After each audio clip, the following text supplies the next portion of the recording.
+1 ചോദ്യപേപ്പറുകൾ മുഴുവനായി സ്കൂളുകളിൽ എത്തിക്കുന്നില്ല. ആദ്യ 4 ദിവസത്തെ പരീക്ഷയുടെ ചോദ്യപേപ്പറുകൾ മാത്രമാണ് സ്കൂളുകളിൽ എത്തിച്ചത്.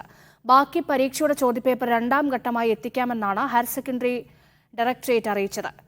ചോദ്യപേപ്പർ അച്ചടി പൂർത്തിയാകാത്തതാണ് കാരണമെന്ന സൂചന. ഇത് പരീക്ഷാ പേപ്പർ സ്കൂളുകളിൽ എത്തിക്കുന്നതിന്റെ ചിലവ് ഇരട്ടിയാക്കുമെന്ന് Kerala higher secondary teachers union ആരോപിച്ചു. വിവരങ്ങൾ നൽകാൻ മുഹമ്മദ് അസ്ലം ചേരുന്നുണ്ട്. അസ്ലം, എന്തുകൊണ്ടാണ് ചോദ്യപേപ്പർ എത്താൻ വൈകുന്നത്? ഇതിൽ വിദ്യാഭ്യാസ വകുപ്പ് വിശദീകരണം നൽകിയിട്ടുണ്ടോ? മാർച്ച് 1 മുതലാണ് +1ന്റെയും +2ന്റെയും പരീക്ഷകൾ ഒരുമിച്ച് ആരംഭിക്കുന്നത്. രണ്ട് സമയങ്ങളിലായിട്ടാണ് നടത്തുക.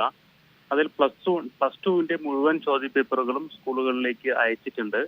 അതേസമയം +1ന്റെ 1-ാം തീയതി മുതൽ തുടങ്ങുന്ന 14-ാം തീയതി വരെയുള്ള 4 ദിവസങ്ങളുടെ പരീക്ഷയുടെ ചോദ്യപേപ്പറുകൾ മാത്രമാണ് ഇപ്പോൾ അയച്ചിരിക്കുന്നത്. 16-ാം തീയതി മുതലുള്ള തുടങ്ങുന്ന പരീക്ഷകളിലെ ചോദ്യപേപ്പറുകൾ രണ്ടാം ഘട്ടമായി അയക്കുമെന്നാണ് ഇപ്പോൾ എല്ലാ HMമാർക്കും പ്രിൻസിപ്പൽമാർക്കും എത്തിയിരിക്കുന്ന സർക്കുലറിൽ പറഞ്ഞിരിക്കുന്നത്. സാധാരണഗതിയിൽ +1ന്റെയും +2ന്റെയും പരീക്ഷ ഒരേ സമയത്ത് നടക്കും. ഒരുമിച്ച് തന്നെയാണ് ചോദ്യപേപ്പറുകൾ എത്തിക്കുക. കാരണം ഇത് ഹയർ സെക്കൻഡറി ഡയറക്ടറേറ്റിൽ നിന്നും വാഹനങ്ങൾ വഴിയാണ് നേരിട്ട് സ്കൂളുകളിൽ എത്തിക്കുകയാണ് ചെയ്യുക. സ്വാഭാവികമായും രണ്ടാം ഘട്ടം വീണ്ടും വിതരണം ചെയ്യേണ്ടി വരുമ്പോൾ ഇത്രയും വാഹനങ്ങൾ ഓടിക്കുന്നതിന്റെയും മറ്റു ചെലവ് ഉൾപ്പെടെ ചെലവ് ഇരട്ടിയാവാനുള്ള സാധ്യതയുണ്ട്. നമുക്കറിയാം, ഇപ്പോഴത്തെ ഹയർ സെക്കൻഡറിന്റെയും +2ന്റെയൊക്കെ 10ാം ക്ലാസ്സിലെ പരീക്ഷാ ചെലവ് സർക്കാർ വഹിക്കാൻ കഴിയാത്തതിനെ തുടർന്ന് ഇവരുടെ ഫണ്ടിൽ നിന്ന് തന്നെ, സ്കൂളിന്റെ ഫണ്ടിൽ നിന്ന് തന്നെ എടുത്ത് ചെലവഴിക്കാൻ പറഞ്ഞൊരു സാഹചര്യം, സാമ്പത്തിക ബുദ്ധിമുട്ടിന്റെ സാഹചര്യമുണ്ട്.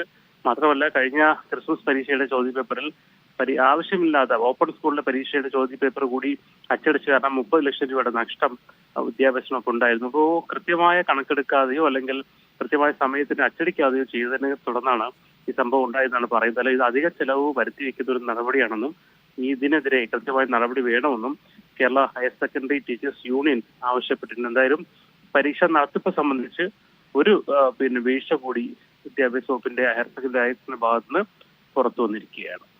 ശരി അസ്ലം.